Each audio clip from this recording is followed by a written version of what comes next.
My name is Dustin Wheeler. My family calls me Duck Duck, and my love of wine created the Duck Vine. The joy and passion I have is a bottle of knowledge I want to share with you. Let me be your favorite sommelier and pour you a big glass of edutainment so you can sit back, swirl it, sniff it, and sip it as we ducks fly together through the wine world. Let's duck and go! Hello, everybody, and welcome in to the newest episode of the Duck Vine Podcast. We have really kind of finished up our journey through France, and now we're going to head into some new regions to kind of switch it up a bit. We started talking last episode about where this journey is going to go, and we're going to venture into a region for me that is personally just one of my favorites. That would be Italy. I think Italy has a history all into its own that can become even more complex in some ways than even France's history when it comes to wine.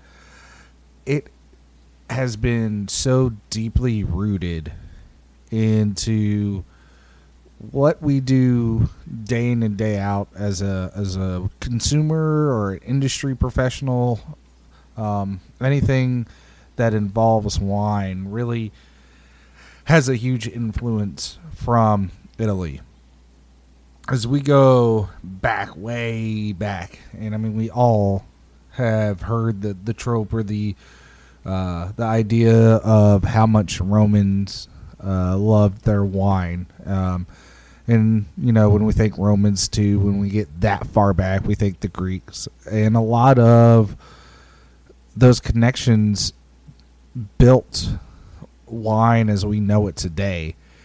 They do take influence, and we'll talk about some of the labelings here in a bit from other regions. So they weren't always like the founders or the groundbreakers. But if you look at especially where wine started to spread, it was thanks to the Romans. The Romans did such a huge part of that. We talked about France and Burgundy and all the monks, but you know, we were talking 1100s, 1200s, 1400s for the influences that we saw from the church with wine. But we also know and can find lots of evidence of wine being a huge industry before the church was really even formed. And into that fact, this is why I think Italy has so much to show us and give to us outside of what we think is the classical example of a historic wine region of France. Don't get me wrong. France has their parts, and they play some immeasurable impact into what we do in today's world. But to have got France where it was, the Romans had to move the grapes first. And I think it's so neat when we look at Italy. Food and wine and breathing and living, and then it just everything that Italians do, I think, just is intertwined with wine. Try to watch a movie or a reference of an Italian family or anything like that and not see wine in whatever form of media you may try to look it up. It just goes hand in hand. In Italy, there's no region or district or however you want to look at it that does not have a hand in wine production in some form or another. When we talked about France, we talked about these key regions, the Loire, Champagne, Alsace, and yeah, if you go across France, you'll find bits and pieces of wineries here and there. But when you look at Italy, even if you try to study a map, I want you to go Google France wine region map, and then Italian wine region map. And France is kind of sporadic. There'll be a lot of gray that's not used or recognized as a region. Italy, literally from the tippy top to the bottom of the boot, all the way across, even the islands that they're connected to, all have wine production in them. When I talk about everyone's involved, these numbers are insane. So in Italy, there are 1.8 million acres of vineyards, or 718,000 hectares. There are over 384,000 wineries, and they trump every other country with their diversity in grape varietals. There's been over 600 different varietals that have been cataloged so far, and we know that there are hundreds of more waiting to be cataloged. That's just mind-boggling when you think about the impact that Italy has. Go ahead and try to name 590 or 550 or 500 wine varieties. I can't. How are there that many? But Italy's got it, man, and they know what they're doing. But what I really love about Italy is, even as a country, with it being younger than the United States, it really only became a unified country in 1861. Before then, it was just independent states that kind of operated together. There's still a sense of what Italian wine and winemaking is, especially when you get into how deeply entwined Italians' wine are to their food. There are a lot of great Italian wines that you can just pound on themselves. You don't need food, but so many of their wines are made with the intention of complementing or enhancing food, or being enhanced by food, that it's insane. And you think about those flavors that really like are classic pairings, and it's almost all of Italy. And as you go around the regions, you see it more and more and more, from the whites to the reds to the sparklings. It's just crazy how well they've balanced their wines. I think of a couple different areas. Like for me, Alto Adige, a little bit northern. It's this area that's gone back and forth between French rule and German control. It did end up finally with Italy. But when you go there, the bottles are the shape of German bottles. They speak more French than they do Italian. But when you get into their wines, I can't think of a wine that makes better cheese or charcuterie cured meat pairings than Alto Adige whites. They are incredible and super creamy and well-rounded, full-bodied but crisp. It's just, when you get into those wines, you really see the history and the nuance of the people. I think I've admitted this before. I'm terrified to fly. So for me, this is how I get to travel to other countries. So as we continue to build off of this kind of introductory episode of Italy, we'll jump into some of the major regions like Piedmont, the Veneto, Tuscany, Sicily, Campania. There's some big regions that are even more up and coming as well, like Mount Etna is getting more and more steam kind of behind the name, and even like some names that we've maybe come across or had in the past, like Emilia Romagna, where Lambrusco comes from, is still defining itself in being a true leader in wine regions across the world, not just Italy. I think the biggest thing, though, as much as I am such a backer of Italian wines, there's also some things to be concerned about or to pay attention to. And that really gets into the diversity of their wines and how remarkably different they can be, even if they're the same. Barolos and Barbarescos, we'll talk about that when we get to Piedmont, but the tie-in to this battle and tug of war between ancient traditional methods and modern sophisticated improvements are constantly at the forefront of Italian wine, and make it a divided nation instead of people working together and seeing the benefits of both.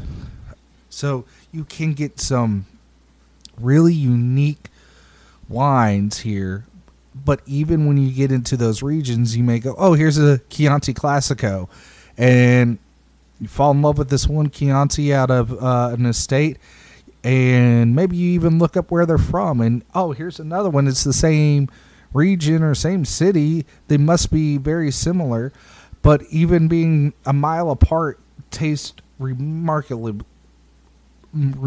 different.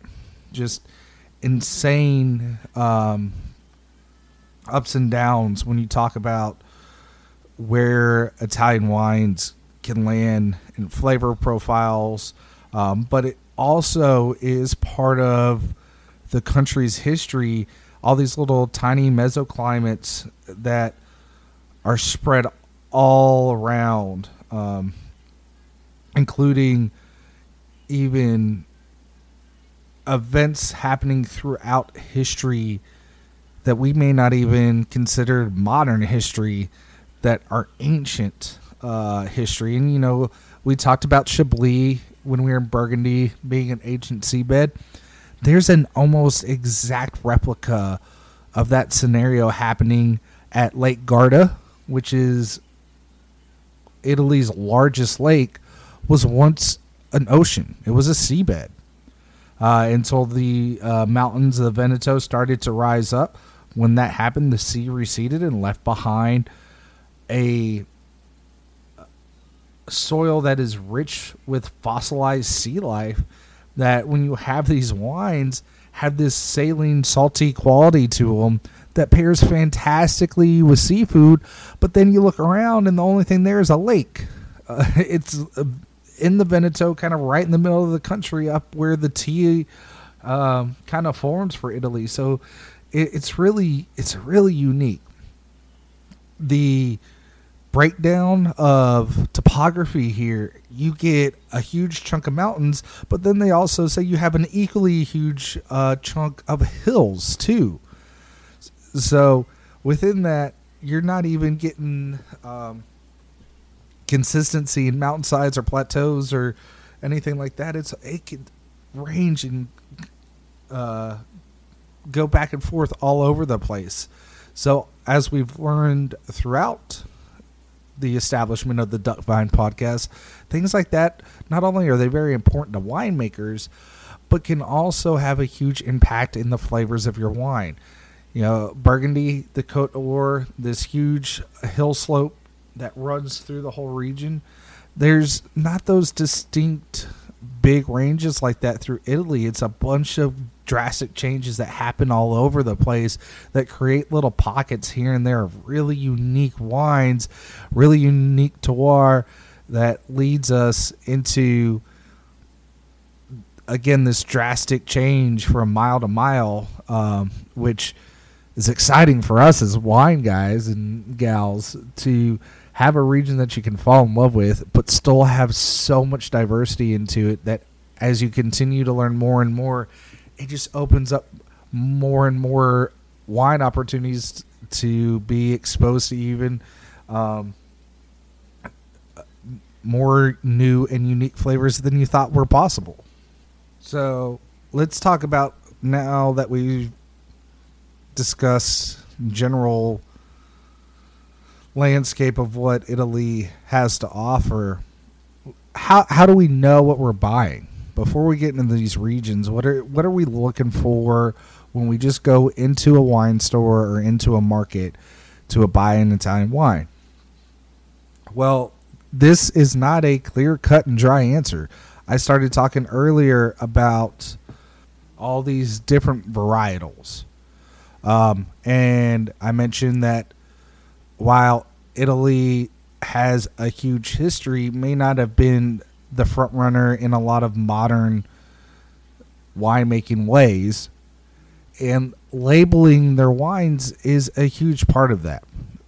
When you get into France, and maybe it's because of when they really started defining what their wines were versus Italy just always having wine there and not really having to grow its identity with wine, there's a more consistent way for French wines to be identified and labeled. Even outside of Burgundy will be a name of an area, and Bordeaux will be the name of a house. There's consistencies to it. With Italy, it is all over the place, and it even gets into some of these regions. So when you try to go buy a wine, an Italian wine, we'll take one of my favorite regions, for example, which is Piemonte, or the Piedmont. There's these classic, fantastic examples like Barolo and Barbaresco, and these are regions. So this would almost be like the Burgundy version of Italian wines. But even in these areas, there's no rule that says, okay, all the wines in Piedmont have to be labeled this way or that way, like they are in France. There's these little sub areas, like Barolo is a little sub area inside of Piedmont, but it really defines one wine, which is 100% Nebbiolo that has to be aged for an extended period of time. Barbaresco is the same thing, 100% Nebbiolo, aged for extended period of time. We'll break those down more later. But what about Barbera d'Asti? Well, that's from Piedmont, but it doesn't even mention Barolo or Barbaresco. If you know a little bit of Italian, you'll go D, which means of. So Barbera of Asti. Okay, so Barbera is the grape of Asti. Asti is the area. So here on this label, now we have a grape name and the city where it's from. Where Barolo and Barbaresco, if it's labeled that, that's all we get. We don't get Nebbiolo. Sometimes when you get into a Barolo, or they'll have a vineyard name like Canubi or Cavana or something like that. But they're not really educating you outside of that. And then to mess you up even more, one of my favorite whites out of Piedmont, Gavi. Gavi is a city in the Piedmont that uses a grape that is not Gavi. It's a grape called Cortese. Goes fantastically with seafood, but now we don't have the grape's name. We don't have what city it's from. We don't have it pointing to the city. We don't have a region, but if you've traveled around Italy, you'll recognize the name Gavi because that is a city. It just doesn't tell you there's a grape from the city. It just says the city name. So is the city the grape? So there's really not a consistent way, and this is just one small area. I mean, you think about Chianti and Chianti Classico, Brunello, Super Tuscans, all of these kind of different wines and styles that we've heard of, all coming or using the same grape, Sangiovese, but none of them have any indication to that. So now we're in a completely different ballpark. And when you really break down Sangiovese, it has a ton of clones to it. That's what Brunello is. It's a clone of Sangiovese. So do we call it Sangiovese or do we call it the clone's name? They did not make it easy.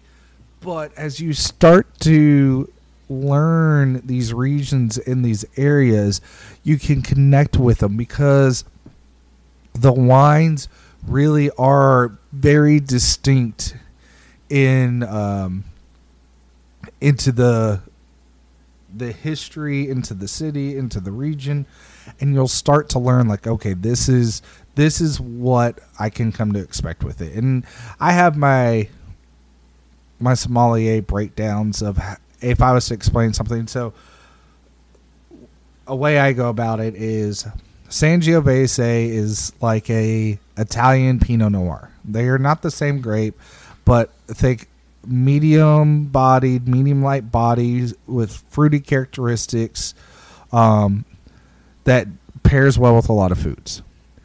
So I would put a Chianti, just a regular Chianti, at like a 6.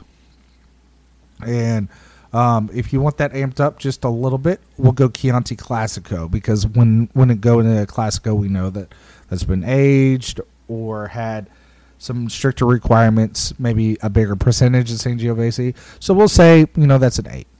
And then we get into Brunello, which is a clone of Sangiovese, and then that's a 10. So there's ways on the scale that I can kind of weigh out. Okay, this is what you're going to get intensity wise of a Sangiovese in this region versus this style. So you can kind of learn to connect those dots as we go.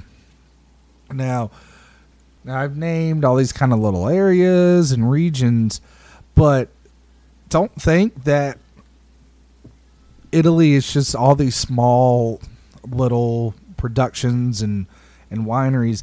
They really have some very large, impactful wines that really define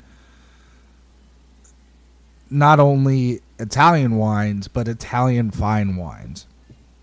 Some very important families that have been doing this for centuries, like the Antinoris, really have made a huge impact. And if you get a chance to, you've probably seen some of these bottles, but even some of the bottles that we look at for fine wines, and we'll talk about more when we get to the Tuscany episode because of Super Tuscans, but have changed not only wine in Italy, but across the world, including the U.S. So Sangiovese we see a ton of in Tuscany, but you get into Super Tuscans, and some of them do have Sangiovese, or you can get wines like Sassicaia that comes out of Tuscany without any Sangiovese. Some big names, Sassicaia and Tignanello are just huge players, not for Italian fine wine, but worldwide fine wine. It is reported or rumored that Sassicaia cab vines came from Chateau Lafite Rothschild, which, as we know from our Bordeaux episode, one of not just French wine greats, but world wine greats. So it would be interesting to find out if that was true or not. A little more connection between Italian and French wine. These wines, however, when first released, were so out of the ordinary and so not in the box of what Italy thought was their identity for wine. They weren't even recognized as high-end wines. They were literally called table wines until they got their own designation, which is just mind-boggling when you Google how much a bottle of Sassicaia is, to think that at one point these wines were just table wines. They stole. Now I will back up and I will say they still drew the large price tag because of the connection to the Antinori family. But to just call them table wines, essentially it'd be the same thing as calling one of the first gross a table wine, which would just kind of boggle all of us. So this is a very kind of like tiptoey. I try to land on a lot of different topics and regions to really kind of open the old thinker to start looking at Italian wines and maybe start to think about what questions we may have, because you can always hit us up on social media at The Duck Vine on Twitter and, I guess now it's called X. Twitter, X, whatever you want to call it, and Instagram. So please follow us if you haven't already. Please also make sure you share this with your friends. This is also a great time to mention how much your support has meant to us as we still continue to study for the SOM exams and everything that we got going on. It is quite expensive, and it is a lot of footwork that I'm trying to do and provide some great episode and education for you guys. So if you have found this helpful in any way, or just fascinating or entertaining or educational or edutainment, whatever the word is for you, don't forget on our Buzzsprout website there is a option to support us financially, which is more helpful than you know. Not only does it help support me and give me time to make these episodes, but you're also helping support my family. So we all appreciate that. Thank you for your support and all that you guys do. I hope you're looking forward to some more episodes of Italy. I hope you can see my passion for it and just my excitement. So can't wait to bring more of this to you guys. Again, if you do have any questions on Italian wine, please reach out to me. I'd be more than happy to do that.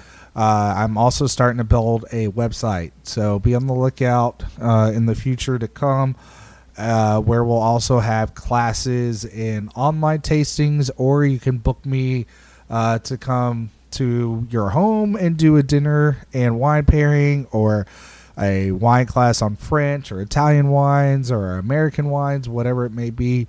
So if that's something that you're interested in, be on the lookout for that. If you want to book it before the website even opens, please feel free to reach out to me on social media. I hope you had fun.